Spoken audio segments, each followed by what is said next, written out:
चवळीचं वेल,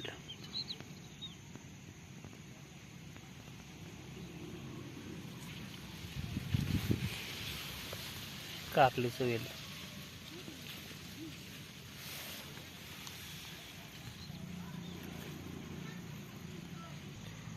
मिरची,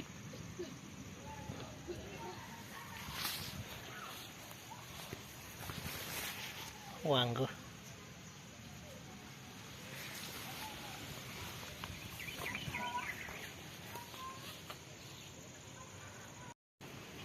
तीन वर्षापूर्वी हत्तीगवताच्या कांड्या रावल्या होत्या.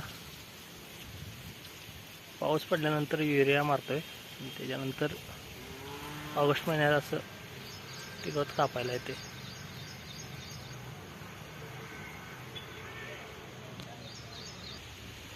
शेतात हत्तीगवत लावल्यामुळे वैरणीचा प्रश्न निम्म्या प्रमाणात सुटते.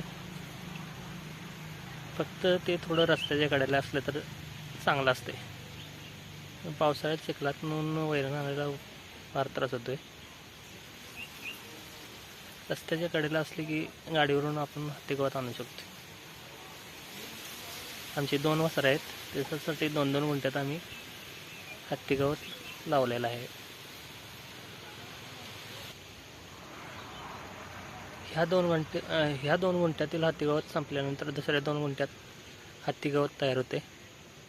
ते कापून आणून इथं हत्तीगवत तयार होते. जानेवारी फेब्रुवारी नंतर कापणी झाल्यानंतर आम्ही हत्तीगवताला पाणी पाजत नाही.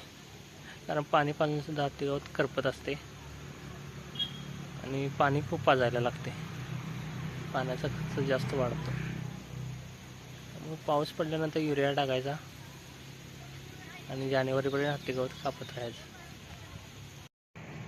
3 वर्षापूर्वी आम्ही नांगरट केली होती. त्यावेळी सऱ्या 1.5 फुटाच्या पाडल्या होत्या आणि त्याच्यामध्ये वरणा, कारली, मका असं लावलं होतं. वरणा चांगला आला होता.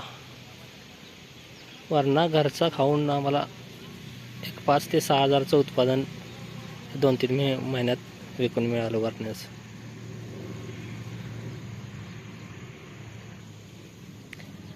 हत्तीगवताला काय जास्त भांगलायला लागत नाही, काय नाही, त्याचं ते वाढते.